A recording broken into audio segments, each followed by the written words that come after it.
In my previous video, I have solved a basic HTTP request smuggling vulnerabilities lab, which is CL.TE, which is the front end server is processing content length header and the backend server is processing transfer encoding. But in this video, I'm going to explore the TE.CL, which means the front end server incorporates or uses the transfer encoding header, but the backend server uses the content length header. So this is called TE.CL.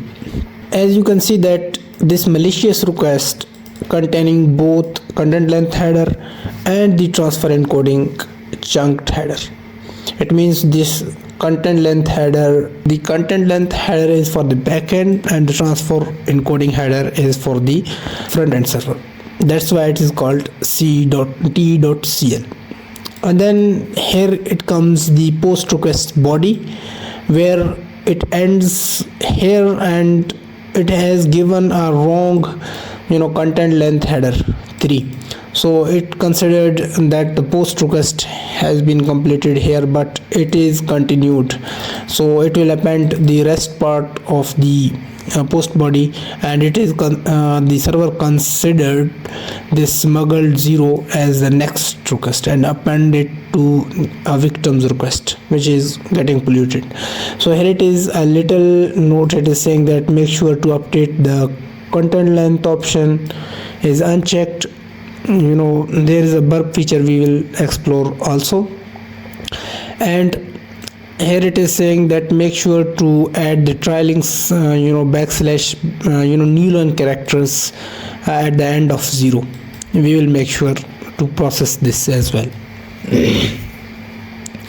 The front-end server processes the transfer encoding header and so treats the message body as the chunked encoding.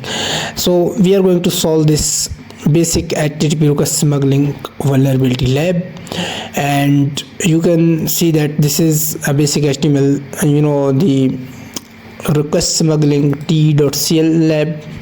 And here it says that the front-end server and back-end server, and this is labs involve front-end and back-end servers.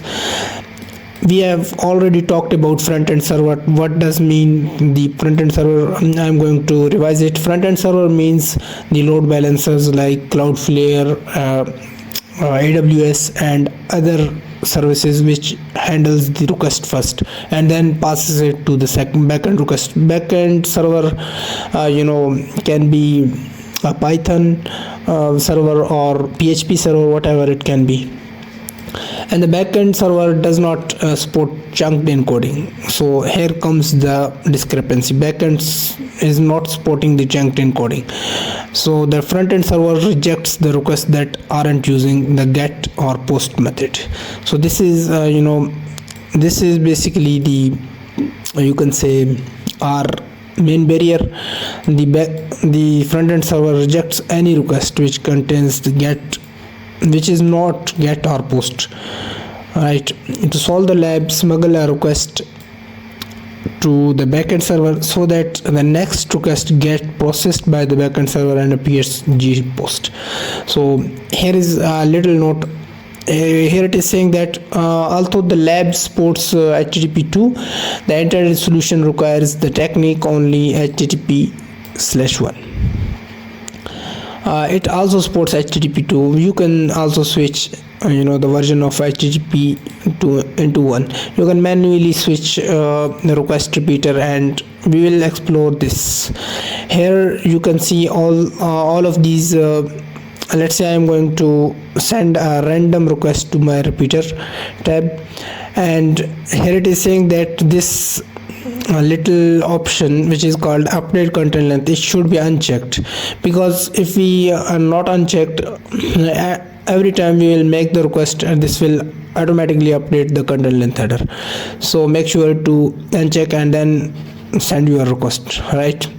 And the next thing which it is saying that go to the inspector. Here it is, here you can see on the right hand side, and then expand the request query parameter or request attributes. Expand the request attribute and then just switch it into HTTP2 from to HTTP1. Here you can see HTTP2 is written. If I select HTTP1, and you can see that it's converted, and then you are good to go.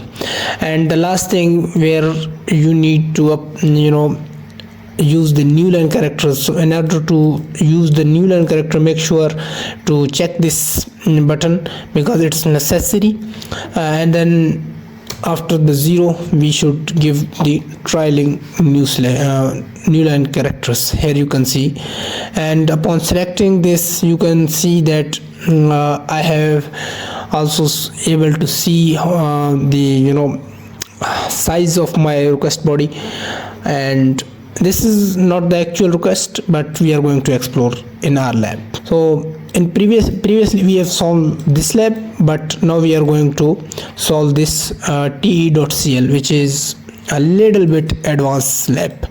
And here is also giving a tip.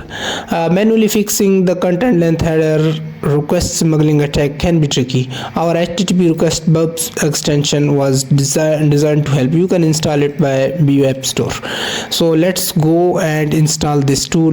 This is a fantastic tip, and here you can see, here you can move to the extension tab, and here you can see the Web Store is available. So make sure to type here HTTP. My favorite, I have 2 or 3 best my favorite extension. I will make sure to install all of them one by one. So here you can see that the request smuggling tool is available. So in order to use this tool you need Burp Suite Pro version. If you don't know how to install it, so make sure to check this video where I have step by step installed this tool, and you can go and explore how you can install it. So here I am going to install it, and after installing it will take some time, and then will appear at their on the upper menu bar. And the best tool, which is not written here, but I'm going to install it, its name is HTTP Hacker, which is also a best tool, I guess. The Martin Doy-Hennard has written this tool, which is the owner of the Burp Suite and Portswigger Academy. So you can see that I have installed it, HTTP Radar, where it is very satisfying that it allows you. I will make sure to make the video after solving this lab. So now we are going to hop our lab, and here you can see that this is our lab.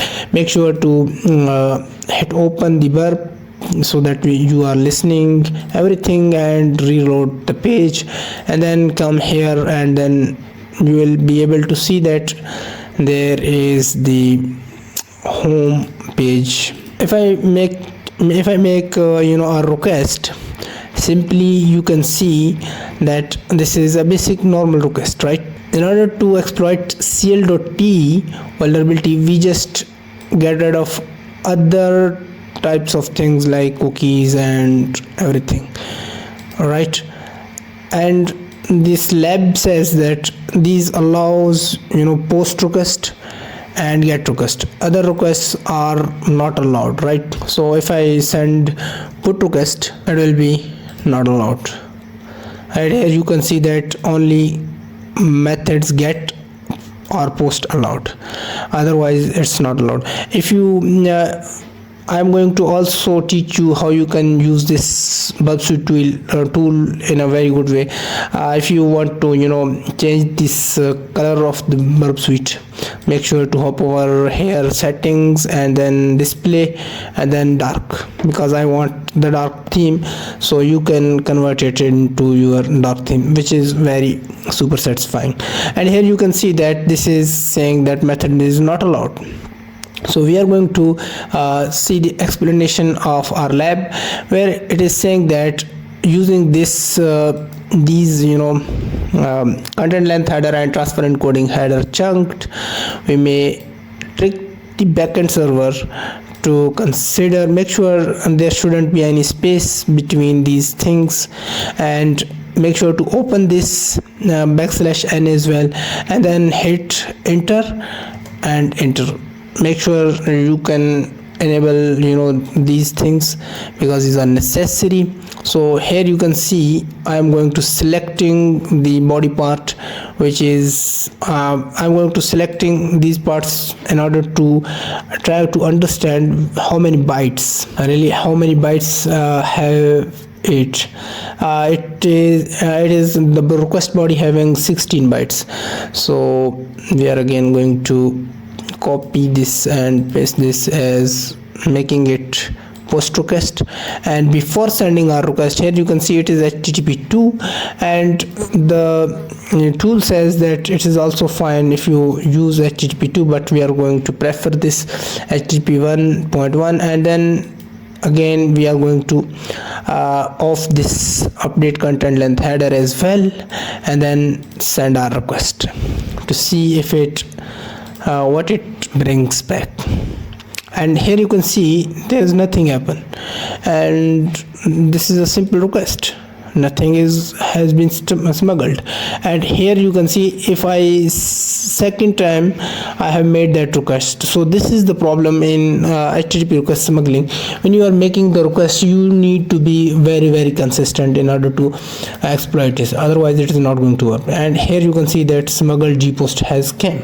Again I'm going to sending it, and the next request is normal.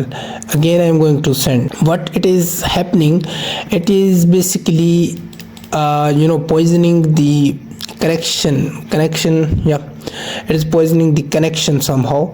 But I guess I should give this connection header should be keep alive protocol should be used. I guess it's, yeah, there's here it is saying that protocol error, keep alive. I guess this is causing the error or somewhat anything else, and we are going to see if we can manage to solve the lab or not. Refresh. I just said that smuggle. So in order to smuggle the request, I'm going to again. So in order to poison this vulnerabilities lab, and here you can see I am going to send first request, and then first request is just giving me the normal response, and the second request is getting poisoned somehow. So in order to make sure that this works, so what I am going to do, basically I am going to here type like something like Jeep and post, because I want to poison this victim's request. So I'll make sure that I just copy this and paste it here again, and yeah, there we go. And after that here should be x equals to whatever you can give, it doesn't matter at all, and 0, and make sure that this should be open so that you can see the new line characters, and then just send it first time. It will not poison the queue, but send it again and hopefully it will. But it is saying that invalid request somehow, or something. We should remove the host header and try to see how many. These are 12, so I am going to give it at least 10. The content length header should be 10. Okay, try removing the smuggled as well and this new line character as well, and then see if it works. If it didn't, then I am going to give it this one. Okay, now we are going to see that if it really gets done our job or not. We reload and it's giving us the normal page and not solving the lab. So finally I have figured it out why it was not working. I am not giving the correct content length header, and then the second thing, which is content type header, I was not providing it correctly, and then I was not using these new line characters as correctly. That's why it's happening. So it can happen with your exploitation steps as well. So make sure to in order to exploit this, you need very persistent and patience in order to exploit it, because it happens very less rare times. So make sure to capture everything, record everything, and then write very clear steps. And here you can see we have solved the lab as well.